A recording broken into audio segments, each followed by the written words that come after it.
भाई ये बताएं कि ये जैसे कहते हैं कि 13,000 ईयर्स अगो जो जो सिविलाइजेशन थी उस जमाने में, आप सोचें 13,000 साल पहले, तो उसमें कहते हैं कि कोई एडवांसमेंट नहीं थी। या जैसे आज आप फ़ोन यूज़ कर रहे हैं, ब्लूटूथ है, वायरलेस फ़ोन्स हैं, यानी कि आपके सेल फोन्स हैं, या जो भी आपकी टेक्नोलॉजी आज एग्जिस्ट करती है 2024 में, तो कहा जाता है कि जी 13,000 ईयर्स अगो ऐसा कुछ था नहीं, कोई एडवांसमेंट नहीं थी। लेकिन कुछ ऐसी यूट्यूब पे भी आपने देखी होंगी, और बल्कि आप जो मुझे उस दिन बता रहे थे ग्रैम हैंकॉक के बारे में, कि कोई ग्रुप है जो इस चीज़ पे स्टडी करते हैं, और वो उन्होंने कोई सीरीज भी बनाई हुई है, और उसमें वो बता रहे हैं कि एडवांसमेंट पहले के ज़माने में किस तरह की थी और एग्जिस्ट करती थी। फिर एक आध कोई पिक्चर आई थी, यानी कि एक तस्वीर खिंची हुई है कई हज़ार साल पहले, या पता नहीं कितने 100 ईयर्स को, जिसमें एक बंदा वायरलेस फोन पे बात कर रहा है। तो जरा वो बताएं आप, उस दिन जो हमारी बात चल रही थी। मैं ये बता दूं कि हुआ ये है कि इन्होंने मुझसे आगे कोई ऐसी साइंटिफिक बातें, हम एक एक कैजुअल चाय के होटल में बैठ के बात कर रहे थे, तो इन्होंने जब मुझे वो साइंटिफिक बातें बतानी शुरू की तो मेरे रोंगटे खड़े हुए। मैंने कहा यार, this is a content, people should hear about this, और पीपल शुड लर्न कि ऐसी साइंस में ऐसी क्या चीजें थी पास के अंदर हजारों साल पहले। तो कुछ इन्फॉर्मेशन जो आपके पास है प्लीज शेयर करें यार। अब 13,000 ईयर्स अगो ना, जो ये साइंटिस्ट बताते हैं, आर्कियोलॉजिस्ट, अगर आप यूट्यूब पे करेंगे तो काफ़ी नाम है। जैसे एक जेम्स ड्रिबल एक बड़ा मशहूर नाम है, या एक अमेरिकन एसोसिएशन फॉर आर्कियोलॉजिस्ट है, इस तरह एक कंपनी है, वो ऑथराइज ऑर्गेनाइजेशंस हैं ये आर्कियोलॉजी से रिलेटेड। और जितनी भी पॉलिसी मेकिंग होती है, या जब भी पॉलिसी बनाते हैं, या कोई कहीं पे खुदाई करते हुए कोई चीज़ नई आती है, तो उसकी जो एस्टिमेशन होती है ना, कि ये इतने साल पुरानी है, ये फलानी सिविलाइजेशन से रिलेटेड, तो ये ऑथेंटिक ऑर्गेनाइजेशंस जो हैं ये उसको प्रमोट करती हैं।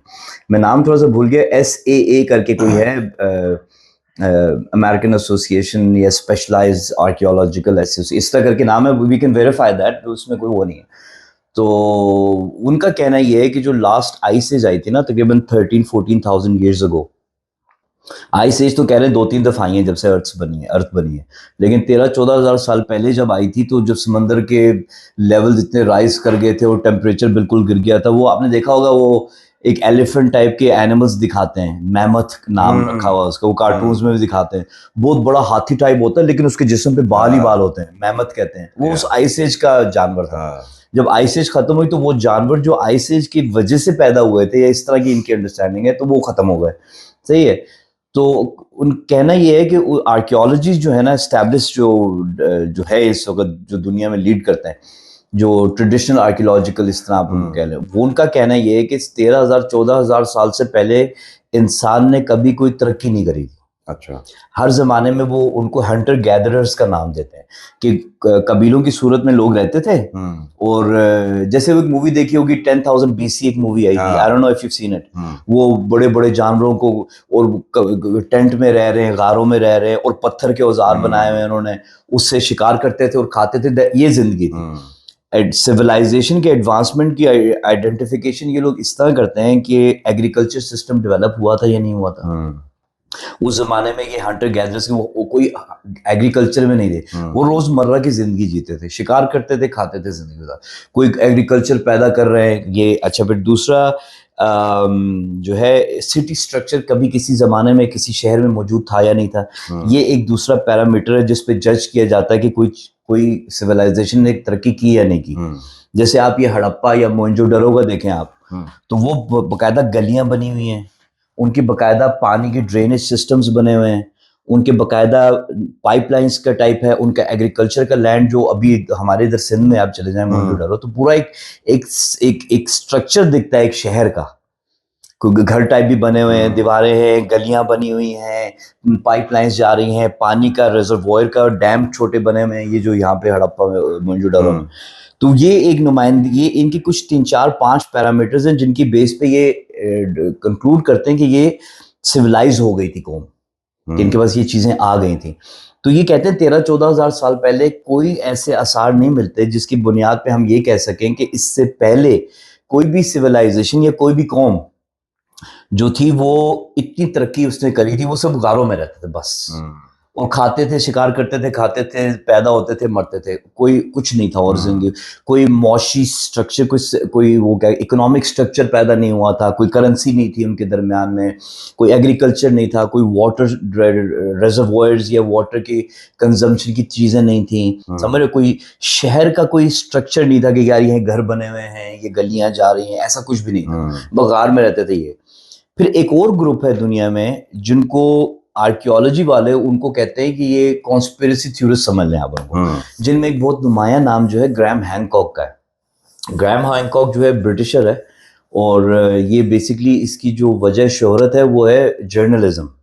बहुत इसका नाम उस तरह, लेकिन इसका एक वक्त आया था कोई 25-30 साल पहले करीब, जो ये खुद बताते हैं ये जर्नलिज्म से हट के आर्कियोलॉजी में आ गए थे।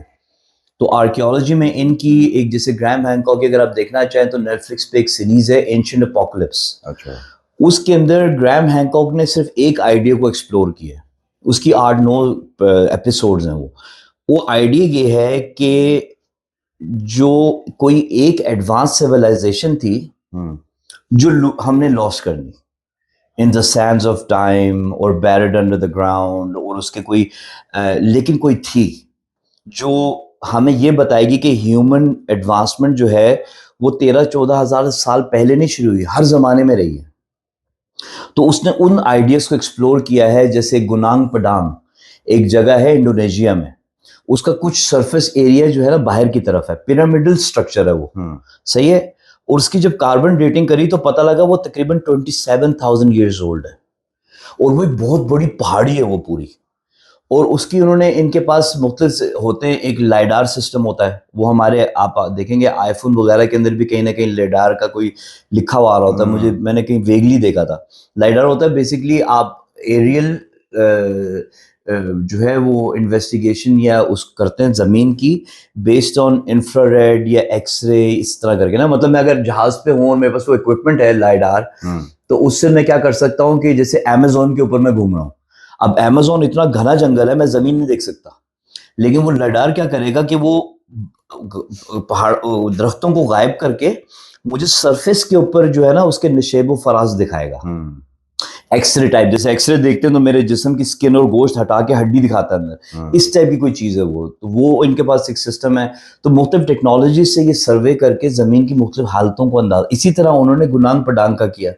वो इतना कॉम्प्लेक्स पिरामिडल स्ट्रक्चर है कि उसको उन्होंने डिग नहीं किया अभी, लेकिन उन जो उनके पास वो जो एक्सरे या स्कैनिंग टेक्नोलॉजीज हैं जो इन मतलब मुश्किल नाम है उनके, उससे पता लगा कि वो बहुत नीचे तक गहरा है, और अगर वो खुल जाए तो मेरे ख्याल में वो इजिप्ट के जो पिरामिड्स हैं उससे बड़ा स्ट्रक्चर है वो।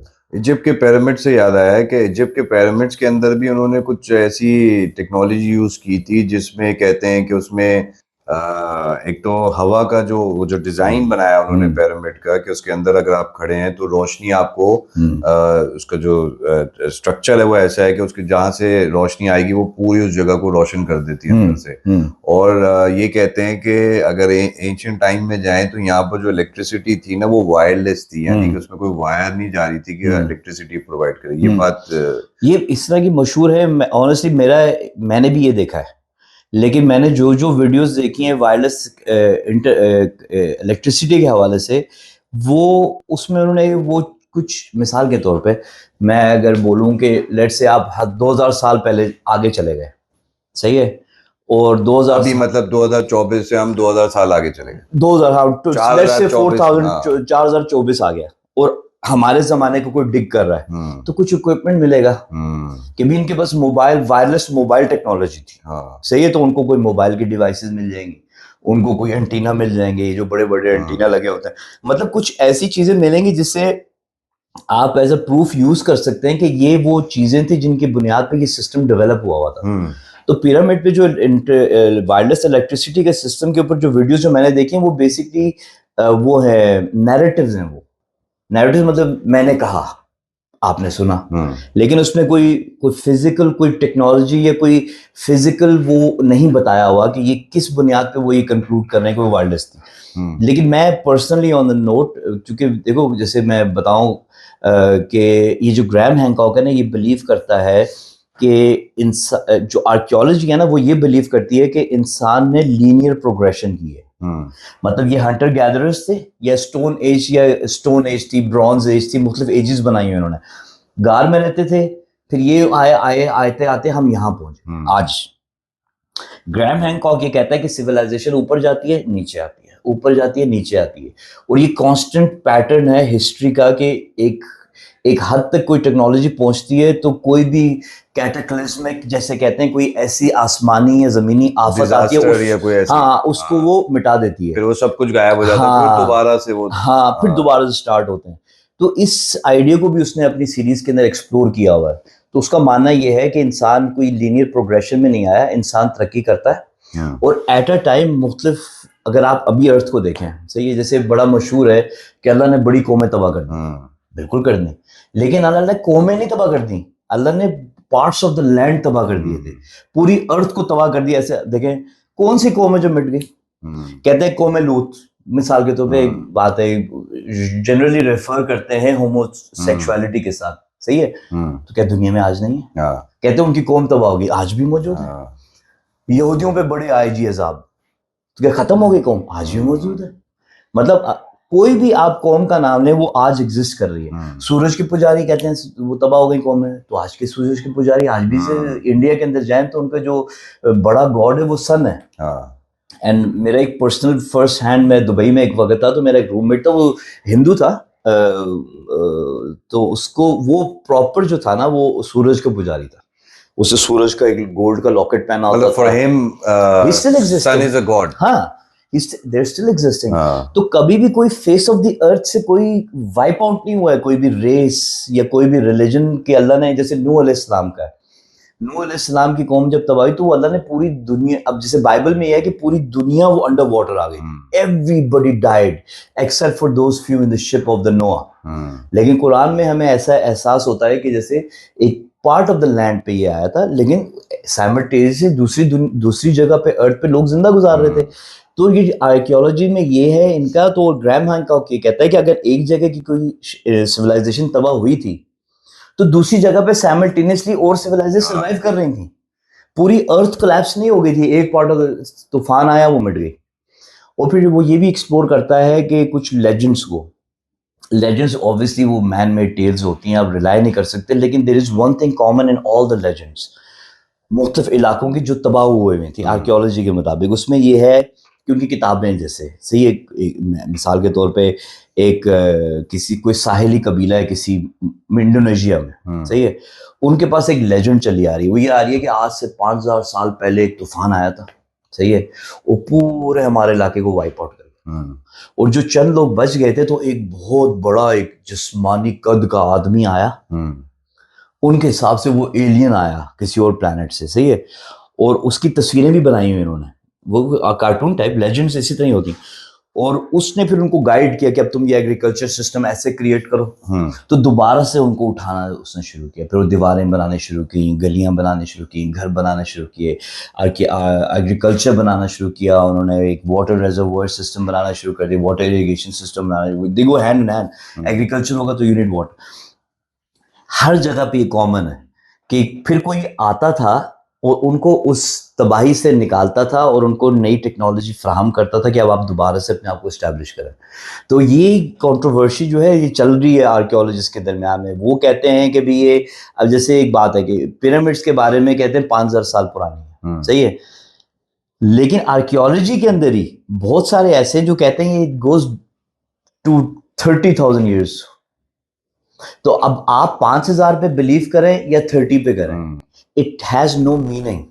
The point is that nobody is for sure कि ये कितना पुराना। अब भले बोलते हैं पिरामिड्स 5000 साल पुराने थे, लेकिन फिर आप ही के एक्सपर्ट है वो कह रहे हैं इसका टाइम नहीं है।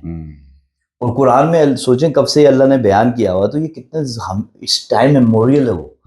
तो सिविलाइजेशन, अच्छा पिरामिड्स की आपने बात करी, तो पिरामिड्स के अंदर आप सोचें कि एक जो किंग्स चेंबर है ना, उसको किंग्स चेंबर कहते हैं, एक पिरामिड के अंदर, उस किंग्स चेंबर के ऊपर एक बड़ा पत्थर है दैट वेज 30 टन।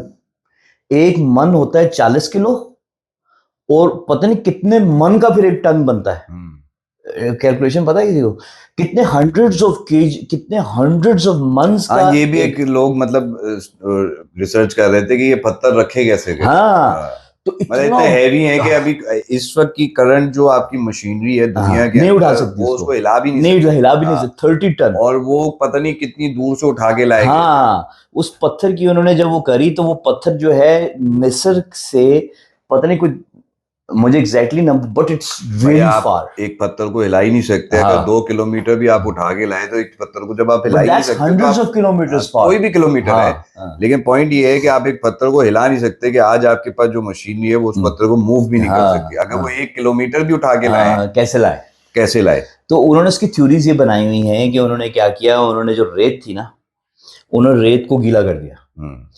ये आज की मतलब एक बहुत सारे काइंड ऑफ के समझने के लिए कैसे किया उन्होंने, हाइपोथेसिस है ना कि भी इतना बड़ा पत्थर अगर है और ये ग्रेनाइट है, ये जो भी वो मटेरियल है, मुझे इसका नाम पता नहीं कौन सा मटेरियल है, वो सैकड़ों मील दूर की है, सही है। तो उन्होंने इसकी तस्वीरें, मुख्तलिफ लोग मुख्तलिफ थ्योरी देते हैं कि ये हमारे हिसाब से ऐसे लाए कि भी एक तस्वीर जिस तरह अगर आप देखें यूट्यूब का गूगल करेंगे तो उस पर बहुत सारे लोग, उन सबके रस्सियां बंधी हुई हैं और वो और जमीन उन्होंने रेत गीली कर दी है। उसकी वजह से क्या है कि उतराई पे तो एक स्लाइड बन जाती थी गीले होने की वजह से, तो उसको खींच के हजारों मील किलोमीटर या हंड्रेड्स ऑफ किलोमीटर से लाए। ठीक है, ले आए, यहाँ तक आप ले लेते हैं। फिर उसके बाद जो किंग चेम्बर्स है उसके ऊपर कैसे रखा आपने, तो उसके लिए उन्होंने स्लाइड, उसके ऊपर उन्होंने थ्योरी दी है कि उन्होंने एक रैंप बनाया था, जो रैंप जाके यहाँ यूं आता था और फिर यहाँ पे इसको फिट कर देते थे। चले ठीक है, ये कर लिया। हर 20 फुट के बाद उतना ही 30 टन का और ऊपर रखा हुआ है, फिर 20 फुट एक और 30 टन का, तो 3-4 30 या 40 टन के पत्थर। अच्छा, वो अब वहां पे आके उनकी थ्योरी जो है वो जीरो थी कि इससे ऊपर इतना, यार यूं तो आप ला सकते हो 30 टन का पत्थर, अब वो यूं आपने वो ऊपर, ये पिरामिड है, यहां तक लेके आना है, तो इतने स्लांट एंगल पे you can not do it with even आप 1 लाख। अच्छा, 1 लाख आदमी भी उस जगह पे चढ़ेगा कैसे? वो जगह नैरो होती जा रही है पिरामिड्स की, तो इतने अगर यहाँ पे 1000 लोग खींच के यहाँ तक लाए तो यहाँ पे जगह की वजह से वो 500 लोग हो जाएंगे, फिर 200 हो जाएंगे, इट्स इम्पॉसिबल। तो आज तक पिरामिड्स की आप बात कर रहे हैं तो तुम देखोगे ना, तो पिरामिड्स की जितने भी अंदर तस्वीरों पे वॉल, कितनी अमेजिंग बात है। ये बात पता है यहाँ पे भी कनेक्टेड है मोहनजोदड़ो में। अच्छा, मोहनजोदड़ो की जो सिविलाइजेशन, मोहनजोदड़ो के साथ साथ एक जगह हमने विजिट की थी, वहां से भी कुछ कनेक्शन। हाँ, इंडस सिविलाइजेशन, ये वाहिद सिविलाइजेशन है दुनिया की जिसके बारे में किसी को कुछ नहीं पता। इजिप्शियन सिविलाइजेशन का कैसे पता लगता है, वो क्या कर रहे थे, वो अपनी राइटिंग्स छोड़ के गए हैं, ड्राइंग्स बनी हुई हैं, बादशाह के पास यूं लेके आ रही हैं आदमी या नौकर, पानी लेके आ रहे हैं, मशरूम। ये भी क्या पता कि ये वही लोग थे, वी डोंट नो। लेकिन मतलब वो उनके बाद कोई आया जिन्होंने विटनेस की हुई थी कोई चीजें, उन्होंने ड्रॉ कर दिया कि आने वाली नस्लों को पता चल जाए। We don't know, but let's take it for the on the surface value कि ये कह रहे हैं कि ये जो तस्वीरें हैं इन्हीं की बनी हुई चले, तो वो सारी डिसाइफर्ड है। Everyone knows what this picture means or what this writing means. उन writings में लिखा हुआ है हम ये करते थे, हम ये करते थे, ये करते थे, ये करते थे। Not a dot mention how we built the pyramid. Zero. सही है, कितनी स्मार्ट बात है। मोहनजोदड़ो, अच्छा एक और सिविलाइजेशन थी जो बहुत बड़ी समझ जाती है, मेसोपोटामियन, ये टर्किश और शायद इस एरिया की सिविलाइजेशन बहुत एडवांस थी, उसकी भी रीडिंग्स पता है इनको। मोहनजोदड़ो की जो इंडस सिविलाइजेशन है उसकी राइटिंग आप गूगल करके देख लीजिएगा, no one till date knows what it means. मतलब जो लिखाई है, जो लिखाई है कोई डिसाइफर ही नहीं कर सकता। वो लैंग्वेज होगी कोई उनकी, जो भी लैंग्वेज है वो, और वो राइट टू लेफ्ट है,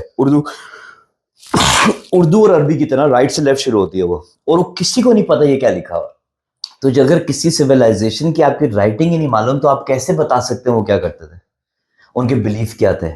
तो उनकी कुछ चीजें मिली हैं, जैसे एक साधु टाइप आदमी का एक बड़ा मशहूर एक स्टैचू सा है, हम इस तरह की दाढ़ी है उसके चेहरे पे बनी हुई, गंजा सा है और चादर सी है, और लग रहा है जैसे साधु या कोई रूहानी पेशवा टाइप की उसकी फीलिंग आ रही है, और यही सब लोग समझ रहे हैं ऐसा उनका आदमी था। ये मोहनजोदड़ो में मिला। मोहनजोदड़ो आपने आई एम श्योर वो भी देखा होगा कि कहीं आई डोंट नो, मैं थोड़ा सा मिसअंडरस्टैंड नहीं करना चाह रहा, लेकिन मैंने ये सुना था कि एक आदमी मिला था जिसके पास बहुत ही एडवांस किस्म के टूल्स थे, जो कहीं ईस्टर्न साइड पे या वेस्टर्न साइड पे कहीं पहाड़ों में कहीं मिला था। अगर आपने वो देखा हो, नहीं देखा आपने? मैंने देखा था कि एक आदमी मिला था जिसके साथ, मतलब वो बिल्कुल ऐसे उसने ड्रेसअप किया था, उसकी साइज भी बड़ा था, नॉर्मल साइज का वो आदमी नहीं था, पर उसके साथ जो है ना वो, मैं कोशिश करूंगा कि YouTube पे अगर मुझे उसका कोई वो मिल जाए तो मैं आपको अपने व्यूअर्स को दिखाऊंगा। उसके साथ टूल्स थे बहुत सारे। अच्छा, उन्होंने वो बेसिकली आदमी से मुराद है वो आदमी क्या, हड्डियां थी। He died long time ago और वो टूल्स थे उसकी कब्र में उसके साथ किया था। और वो उसको जब उन्होंने रिकवर किया तो उसकी बॉडी पे, जैसे अब आजकल के जमाने में कोई लेबर वर्क करता है तो उसका एक डांगरी पहनता है, उसमें उसके टूल्स लगे होते हैं, बैग होता है, वो इस टाइप का उसने ड्रेस था उसका। और उसके अंदर उसके बड़े एडवांस टूल्स लगे हुए थे।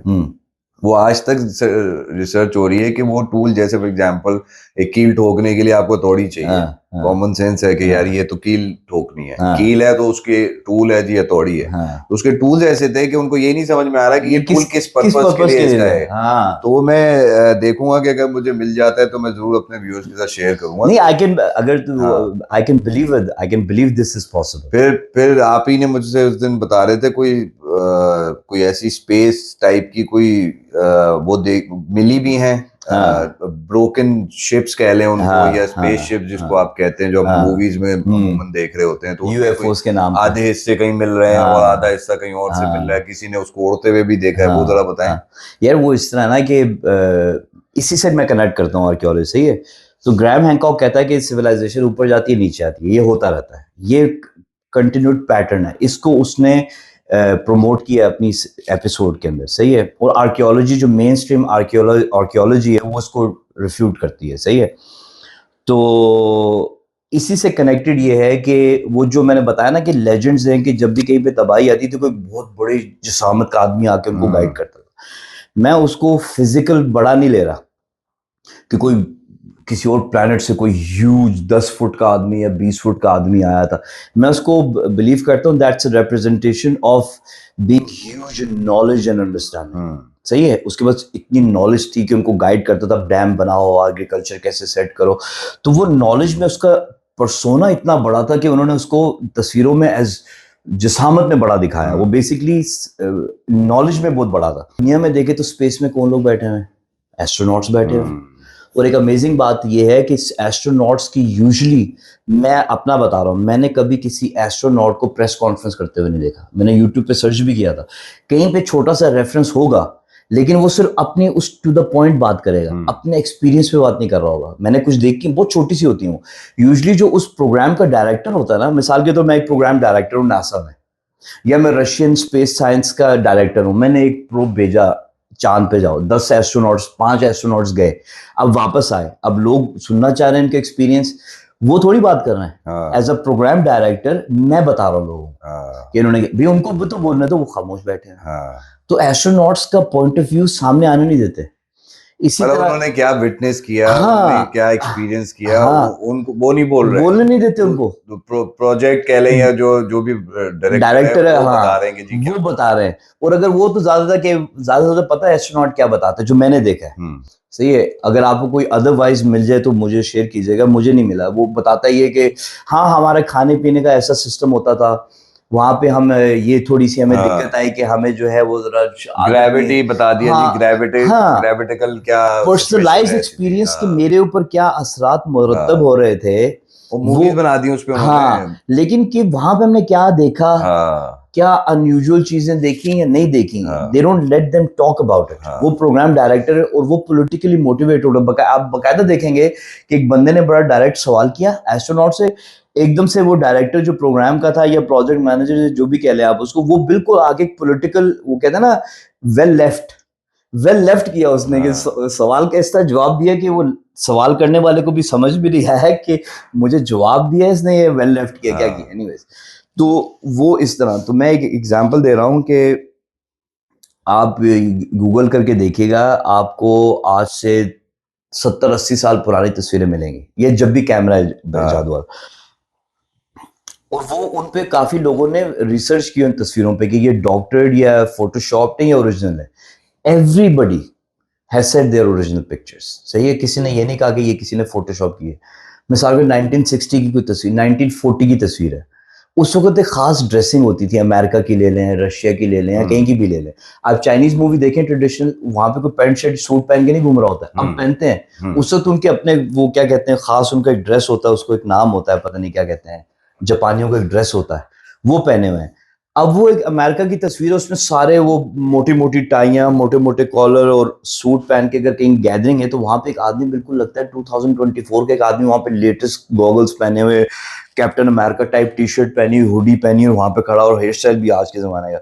तो बकायदा अजीब सा लग रहा है वो आदमी वहां पे बैठा हुआ। तो ऐसी तस्वीरें आई हुई हैं। तो लोग, अच्छा फिर इसी तरह की एक तस्वीर है, एक आदमी जो है, एक औरत जो है फैक्ट्री से निकल रही है along with all the other people, सही है, और वो स्कर्ट पहना हुआ है, 1950-60s की तस्वीर है वो, और उसके हाथ में एक डिवाइस है जिसपे यूं करके वो लिटरली लग रहा है से मोबाइल पे बात कर रही है, सही है।